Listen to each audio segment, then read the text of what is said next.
بسم اللہ الرحمن الرحیم۔ میرے بھائیو، شیخ عبدالقادر جیلانی رحمۃ اللہ علیہ کا فرمان ہے کہ اس وظیفے کے بعد اگر کوئی بھی بندہ کہے کہ میں پریشان ہوں، میری پریشانی ختم نہیں ہوئی ہے، تو اس سے بڑا جھوٹا بندہ کوئی نہیں۔ کیوں؟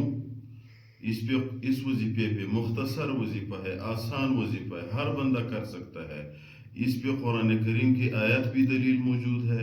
اسی وظیفے پہ صحیح احادیث یعنی بخاری شریف اور ترمذی شریف کی صحیح معتمد احادیث کی حوالہ بھی اس پہ موجود ہے۔ اور شیخ عبدالقادر جیلانی رحمۃ اللہ علیہ جو پیران پیر ہے، ولی اللہ ہے، اولیاء کے ولی ہے۔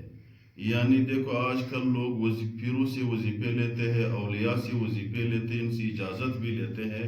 تو شیخ عبدالقادر جیلانی رحمۃ اللہ علیہ سب کا بڑا ہے، اولیاء کا بھی بڑا ہے، پیروں کا بھی بڑا ہے۔ وہ فرماتے ہیں کہ اس وظیفے کے بعد یعنی یہ اجازت عام ہے۔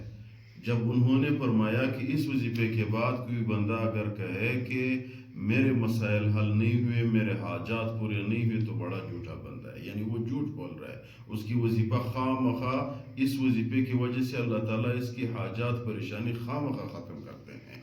وہ کون سی آیات دلیل ہے، وہ کون سے وظیفہ ہے؟ مختصر ہے، ہر بندہ کر سکتا ہے۔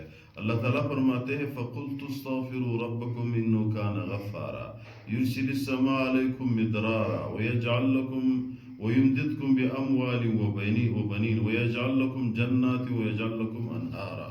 یہ قرآن کریم میں سورۃ نوح میں 29 پارے میں سورۃ نوح میں موجود ہے۔ اس وظیفے کی دلیل ہے یہ آیت ہے، میں مختصر بتاتا ہوں۔ اسی طرح احادیث میں بھی موجود ہے۔ تو وہ وظیفہ کون سی ہے؟ وظیفہ ہے استغفار۔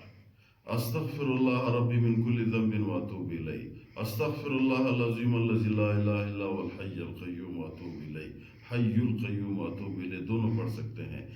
اس کا مطلب یہ ہے کہ بھائی جو بھی استغفار آپ کو آتا ہو، صرف استغفر اللہ بھی پڑھ سکتے، استغفر اللہ العظیم بھی پڑھ سکتے، استغفر اللہ ربی من کل ذنب واتوب الیہ یہ بھی پڑھ سکتے۔ جو بھی استغفار آپ پڑھ سکتے ہو، دن میں پڑھا کرو۔ اس کی پڑھنے کی وجہ سے اللہ تعالیٰ آپ کی ہر پریشانی کے حل کرے گا۔ آیت بھی موجود ہے۔ آیات میرے بھائی اس کی دلیل ہے کہ استغفار کی وجہ سے اللہ تعالیٰ آپ کے بچے، آپ کی مال، آپ کی جان، آپ کو سب کچھ اللہ تعالیٰ یعنی حفاظت میں لے آئے گا۔ جب آپ کے استغفار قبول ہوا تو پھر میرے بھائی تمام مسائل کے حل ہے۔ لیکن ایک چیز ہے، اس پہ تواتر چاہیے، تسلسل چاہیے۔ بندہ ایک ایسا نہیں ہے کہ ایک دن، اللہ تعالیٰ کو وہ عمل پسند ہے جو ہمیشہ ہو، مما قل، یعنی اس کا مطلب یہ وہ عمل جو کم ہو اور ہمیشہ ہو۔ زیادہ ہو، ایک بندہ پورے رات عبادت کرتا ہے پھر دوسری رات فرض نماز ہی نہیں پڑھتا، یہ عمل اللہ کو پسند نہیں۔ مسلسل فرض نماز پڑھا کرو، یہ عمل اللہ تعالیٰ کو پسند ہے۔